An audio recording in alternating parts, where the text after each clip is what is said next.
Thank you, thank you, thank you. Thank you. Please, please.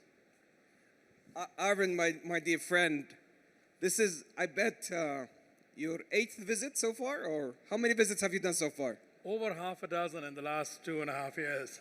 Wow. 6 times you have visited the kingdom, and I want to thank you so much. 3 years ago when we first met, you have committed to bring the IBM might and strength to the region, and today I think you have a very important announcement to make. We do, but I also want to first thank the kingdom for the partnership with IBM. I see Amin sitting there. Almost 80 years, I think, we have been in the kingdom, so we have had a long partnership, and it's been continuous.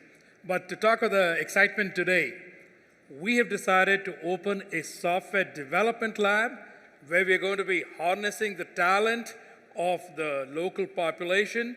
We are going to build AI-based technologies here that we are then going to take into our global market. I think that is incredibly exciting. So we're taking your 80-year strategic relationship to the next level by increasing both the depth and the breadth of the capabilities for our women and our youth by building the software development house to power up use cases not only for the kingdom, but for the region and for the world, and we're very excited.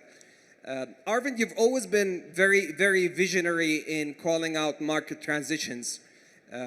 I've had a couple of discussions weeks ago at Davos that we are on the verge of the 5th industrial revolution, or the innovative revolution with AGI and generative AI. And some signals are even suggesting the quantum time or the quantum age. And I know that IBM has been doubling down and continues to fuel the quantum revolution. Can you share with me your vision on this? Yeah.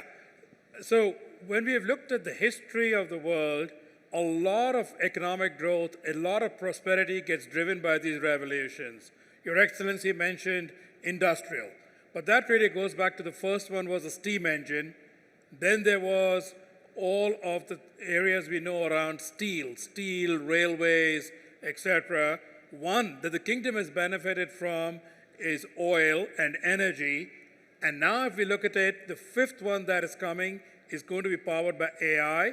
And many of us, you reflected on the Davos statement, I actually asserted AI will be as big, if not bigger, than the steam engine.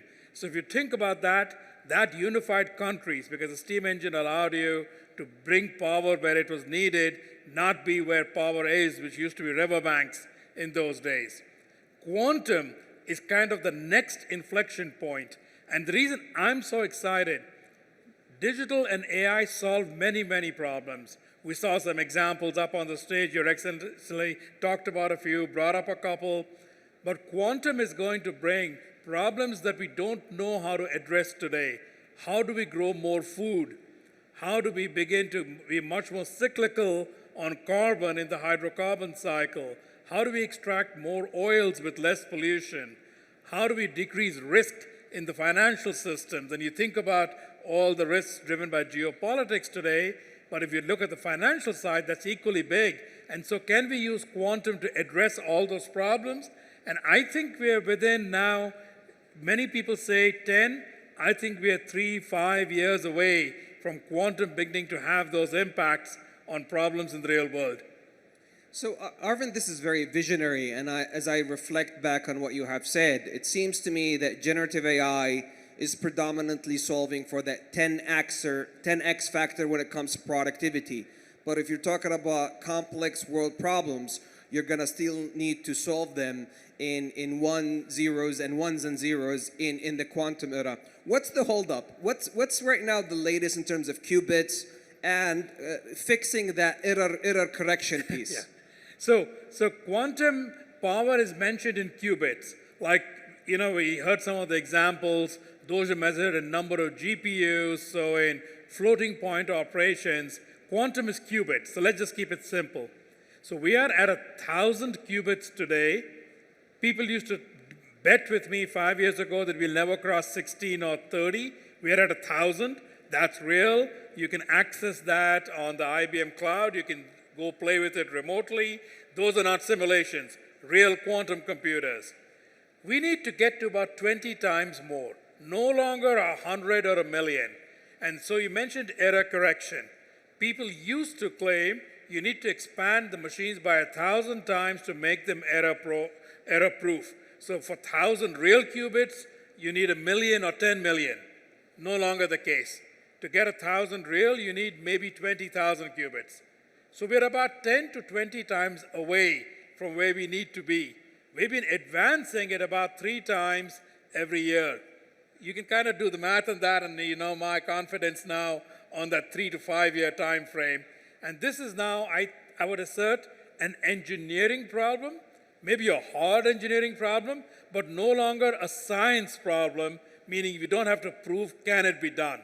It can be done, we just need to now get there. So Arvind, my last question, and I want to thank you so much for your inspiration and motivation throughout the years. And I think all of the peers within the industry, we can agree that you're one of those leaders that stayed grounded with humility and is reviving IBM to the might and brand that it deserves. Any last advice you have for our women and youth in the room? I would urge the women and youth, use your curiosity, use your critical thinking. It does not matter that you do not have a computer science or a math degree. As long as you're willing to learn and be curious, bring your domain expertise into how to deploy AI for society. In the end of the day, 90% of the people who use AI are going to lie in that mindset. Yes, you need 10% to invent it. That's the software lab we began with. The rest, use your curiosity and go learn how to use it. All those who use iPhones don't have math or computer science degrees, but you use it. Same way, use AI. That's the advice I would give the people in the audience. Well, you know, Arvind, how we roll. Once we partner for a lifetime, and this is a lifelong friendship, my friend. Thank you so much. It is. Thank you. Thank you. Thank you. Thank you. Thank you.